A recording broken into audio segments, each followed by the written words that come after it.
Nous avons l'habitude régulièrement de faire cette conférence de presse et d'écouter, je dirais, les questions des journalistes afin de discuter, je dirais, de l'ensemble des problèmes de la Guadeloupe, mais aussi de l'avenir de la Guadeloupe. Monsieur Landais, vous avez beaucoup parlé de mutualisation. Pourquoi justement ne pas mettre cette mutualisation en place avec les différentes assemblées majeures de la Guadeloupe, y compris l'État? Oui, forcément, moi je pense que vous avez tout à fait raison. Cette mutualisation, me semble-t-il, doit être un sujet, je dirais, abordé non seulement par l'État, mais aussi abordé par les collectivités, et que les collectivités majeures, je pense à la région et au département, doivent se mettre ensemble avec l'État pour pouvoir avoir un seul produit contre, je dirais, le chômage, pour pouvoir le chômage des jeunes. Mais est-ce que vous, organisation syndicale majeure, professionnelle majeure, vous accepteriez de travailler justement dans un comité de pilotage avec les institutions majeures et l'État pour justement trouver des solutions au plus près de la population qui souffre en ce moment? Il faut que vous sachiez que le pacte pour l'emploi des jeunes, nous l'avons monté avec le gouvernement, nous l'avons monté avec la région et le département par le passé. Et il n'y a pas de raison qu'on ne le fasse pas demain matin avec eux. Pour moi, c'est essentiel, je dirais, que l'ensemble des collectivités et l'État soient autour de la table afin de participer ensemble, je dirais, à un vrai projet contre le chômage des jeunes. Vous avez dit aussi qu'il y a un certain nombre d'entreprises qui profitaient de cette situation pour augmenter leurs prix et que ça, vous n'étiez pas trop d'accord et que vous étiez aussi capable de rappeler alors ces entreprises de manière publique. Vous confirmez? Vous savez, je vais vous dire quelque chose. Les entreprises en général qui jouent ce jeu-là ne durent pas longtemps.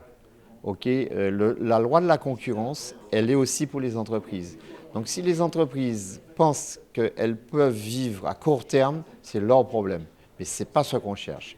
On cherche des entreprises, je dirais, qui doivent vivre d'une manière pérenne et créer de la valeur et créer de l'emploi. Certes, elles doivent, je dirais, forcément subir certaines augmentations dues au prix des achats de matières premières, etc. Mais j'espère que demain matin, quand la baisse sera là, ils baisseront aussi leurs prix et leurs articles et leurs produits. Aujourd'hui, on peut dire que le MEDEF se porte bien. Le MEDEF se porte bien, il est au service des entreprises et des entrepreneurs de la Guadeloupe. Nous avons une conviction, c'est que le développement économique de la Guadeloupe va passer par le développement du secteur privé. Et donc il faut qu'on mette à la disposition des entrepreneurs, des porteurs de projets et des entreprises le maximum d'aide et de support pour pouvoir grandir, pour pouvoir passer le cap de la période difficile que nous vivons actuellement. Comment vous allez vous y employer? En faisant le maximum pour faire le pont entre toutes les aides et tous les dispositifs que l'État propose, on cherche à les simplifier, à permettre à nos entreprises d'y accéder et de pouvoir bénéficier de l'ensemble de ces mesures-là. Ensuite, nous travaillons avec la proximité de toutes les administrations locales pour améliorer les relations et faire en sorte que les entreprises qui rencontrent des difficultés, qu'on puisse leur apporter une aide pour trouver les solutions à ces difficultés. Et enfin, nous avons toute une panoplie de services parce que l'UDE-MEDEF est présent dans l'ensemble des organisations professionnelles et étatiques de la Guadeloupe.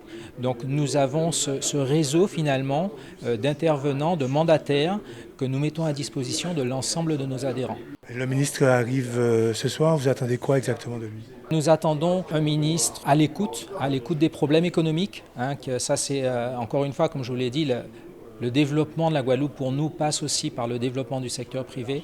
Donc nous attendons une écoute aux problématiques des entreprises avec les spécificités, comme on l'a dit, des territoires ultramarins pour le développement de nos tissus économiques qui est, on le rappelle, constitué principalement de TPE et de PME.